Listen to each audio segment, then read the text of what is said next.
Hello, I'm Tanya Tucker, Chief of National Engagement and Partnerships with the Full Frame Initiative. Thank you for joining us. So as we begin to establish a vision for transforming the nation's 911 system, I am pleased to be joined by Dr. Brian Williams for what I know will be a thought-provoking conversation.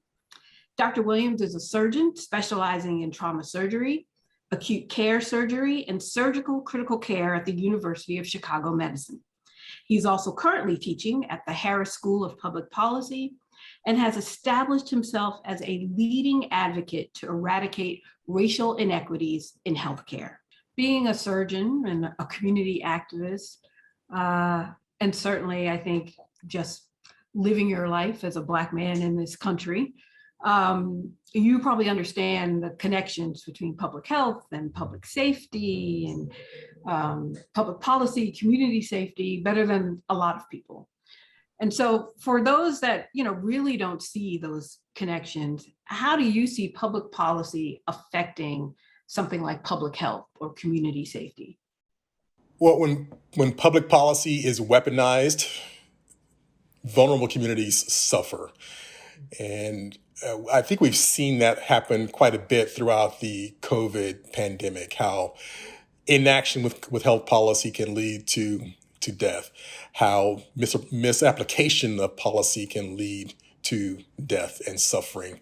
So what I wanted to do, and I wanted to continue going forward, is to take my clinical experience of working in the hospital, my academic experience of knowing how to review literature and talk to academics about the latest research on a number of different entities, and kind of merge that with policy. And Transform 911 has brought us all together today to create this vision and begin the work to actually move us toward a more equitable and safer 911 system. And so we want to identify what are the changes needed to improve the health and safety outcomes when someone's in need of emergency assistance.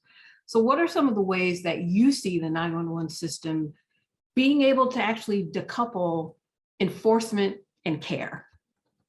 Yeah, I've learned a lot just talking to the Transform 911 leaders about this. Because even though it's impacted my life on a daily basis, I didn't think deeply about how enforcement and care are coupled.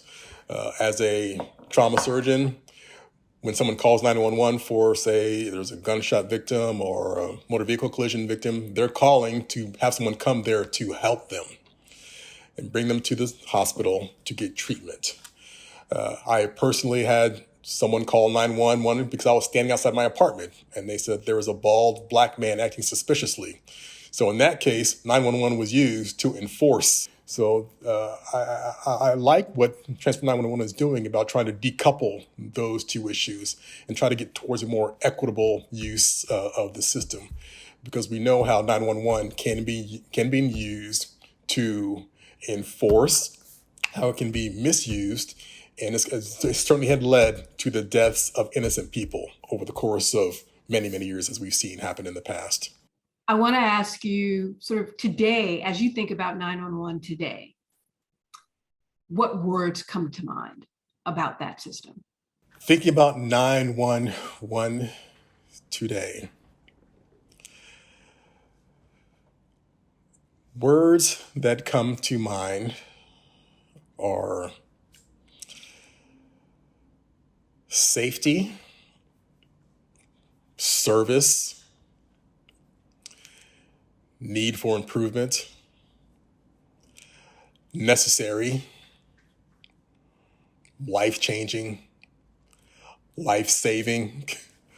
As you can see, there's some positive words there and some areas for improvement. But overall, I would say I have a favorable opinion of 911. And because I'm advocating for transformation and improvement, should not be construed as dismantling the system.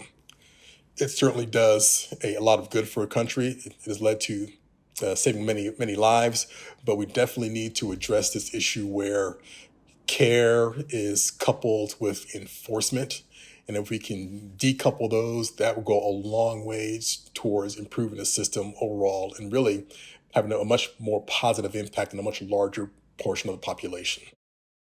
Thank you. I think those are definitely words we can continue to work toward in the future as we come together and look for ways to transform the system. I really want to thank you for spending some time with us. And thank you for all the work you do inside the hospital, inside the classroom, inside communities. We are grateful for you. Thank you.